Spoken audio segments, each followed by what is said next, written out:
Hi guys, I hope you're doing well. I just wanted to come on here really quick to say, last night I binge watched the show on Netflix about Gabby Petito, American Murder. I was up till 2:30. It bothered me so bad and made me so upset I could not make the video last night. It hit home with me so hard. It could have easily been me. The only difference between my story and her story was that I made it out. It's scary to think of how many women and men are abused by someone who's supposed to love them and taken out by someone who's supposed to love them. And in my case, my ex never threatened me directly, but he did say he was worried he was going to do something to me that he couldn't take back. And of course I was like, no, you won't. I don't believe you'll do that. And I made excuses for him. And the thing about it is, he would say that and say we should break up. When I would attempt to leave or say I was going to leave, he would stop me. So it's like, I feel like I'm going to do something to hurt you really bad. We should break up. But then when I would try to leave, like I said, he would stop me. There's so many similarities between my story and hers. So much so that it made me have the creeps. I scratched my head so much from stress just watching it that my head is really sore today. I feel so bad for her parents. They went through so much when she disappeared, and the way his parents covered up for him and defended him actually made me sick. Yeah, you stand by your child pretty much no matter what, but when they've committed a crime such as murder, you have to do what's right. Even if your child is abusive and it never comes to murder, the parents cannot uphold for that, and they'll say, well, I stand by my child and I don't condone anything they do wrong, but they do nothing to stop it. They don't help you, they ignore it, and it's so wrong because lots of times that's where the abuser learns how to abuse. You're not just born an abuser. There were parts of it that were just so hard to watch because it was like deja vu. And just like her, when the cops were involved, I made excuses, I blamed myself, I told the police, no, we were just arguing, I'm fine. And I know they knew something was going on, but since I didn't say it, they couldn't do anything. Now I think they ask more questions to determine if you are being abused. I think they said there was like 11 questions the police would ask now to assess the situation and determine if you're being abused. I wish so much I had had him arrested when he was hurting me, because then he would have a record. And with that record, it would be hard for anyone to ignore, and it would save someone else if they knew that information. My abuser would say, well, leaving is taking the easy way out. When nothing you do helps and you have to leave, there's nothing wrong with that. That's what you should do. It's not taking the easy way out. And in the case of Gabby and her fiance, he took the easy way out instead of being held accountable for his actions, because and that's usually the way it happens. So you get no answers, you don't know what happened. Only God knows what happened.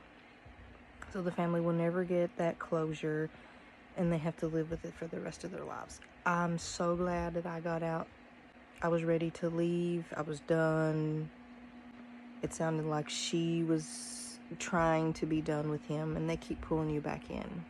They push you away, and then they bring you right back in.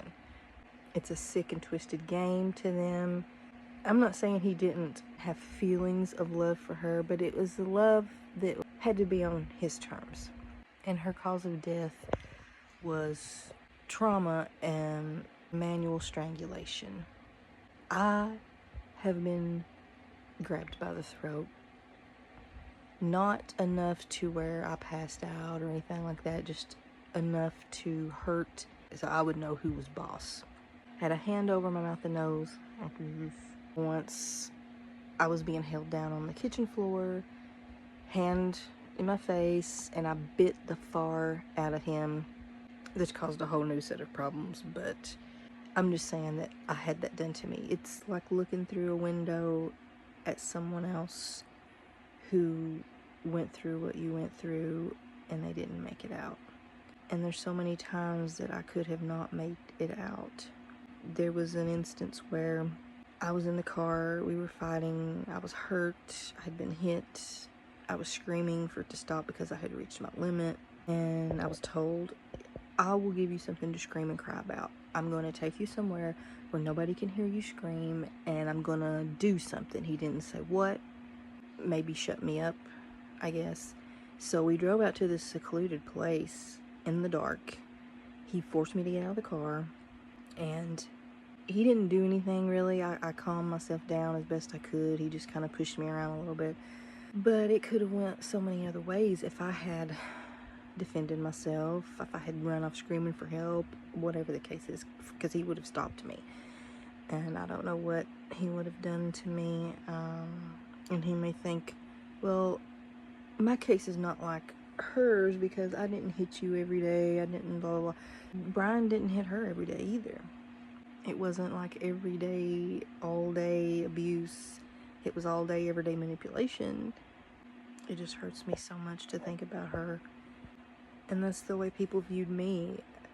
They saw me going through all these things, and they couldn't do anything until I was ready to leave, because you couldn't talk to me. You couldn't tell me anything. I was so manipulated and so brainwashed that it was like my mind knew that I needed to leave, but it was almost like my body was incapable.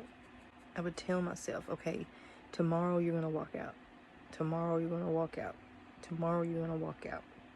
Another day has passed and you didn't walk out. I just beat myself up about it so much.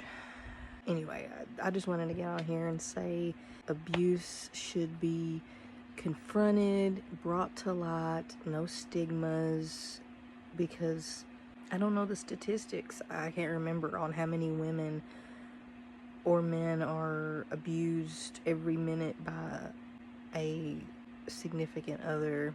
Domestic violence is not okay. Any kind of abuse is not okay.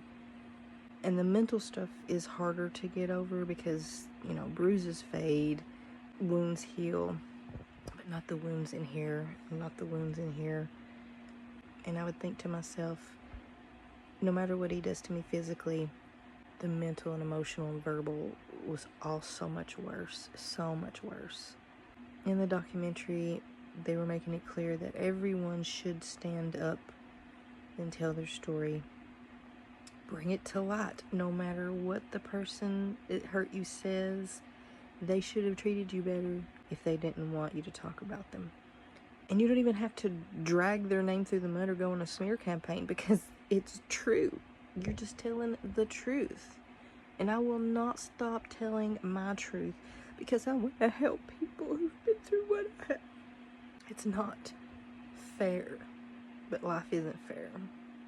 Yes, I would love to have revenge, make them pay. It's not gonna happen, at least not from my hand. They will get their punishment one day.